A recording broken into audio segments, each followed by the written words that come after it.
দেখুন, জীবনে তাড়াতাড়ি সাকসেস পেতে বা মনের কোনো ইচ্ছাকে তাড়াতাড়ি পূরণ করতে আপনাকে কানেক্টেড হতে হবে আপনার ইষ্টদেব বা ইষ্টদেবীর সাথে। তো সেটা আপনি কীভাবে জানতে পারবেন? আপনার ডেট অফ বার্থ থেকে সেটা ক্যালকুলেট করে খুব সহজে অস্ট্রোলজি সেটা আপনাকে বলে দেবে। দেখুন, ইষ্টদেবের কনসেপ্ট হলো আপনার ভাইব্রেশন যে দেব বা দেবীর এনার্জির সাথে সবথেকে বেশি কানেক্ট করে।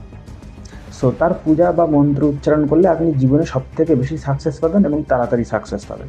তো যার ডেট অফ বার্থ 5, 14, 23, তো তাদের মূলাঙ্ক হলো 5 এবং সেক্ষেত্রে আপনারা বুধদেব বা ভগবান শ্রীকৃষ্ণের পুজো করতে পারেন। যাদের ডেট অফ বার্থ 6, 15, 24, তাদের মূলাঙ্ক হলো 6, তো সেক্ষেত্রে আপনারা শুক্রদেব বা মাতা লক্ষ্মী বা এক্ষেত্রেও আপনি শ্রীকৃষ্ণের পূজা করতে পারেন। যাদের ডেট অফ বার্থ 7, 16, 25, তাদের মূলাঙ্ক হলো 7, তারা ভগবান গণেশ বা নৃসিংহদেবের পূজা করতে পারেন। এবং 8, 17, 26 তারিখে জন্মানো ব্যক্তিদের মূলাঙ্ক হলো 8, তারা শনিদেবের পূজা করতে পারেন বা হনুমানজির পূজা করতে পারেন। এবং 9, 18, 27 তারিখে জন্মানো ব্যক্তিদের মূলাঙ্ক হলো 9, তারা মঙ্গল গ্রহ মানে মঙ্গলদেব বা হনুমানজির উপাসনা আপনারা করতে পারেন। তো ভিডিওতে দেওয়া ইনফরমেশনটা যদি ইনফরমেটিভ হয় আপনি আমার ভিডিওটাকে লাইক করে দেবেন আর চ্যানেলটাকে সাবস্ক্রাইব করে দেবেন। হরে কৃষ্ণ।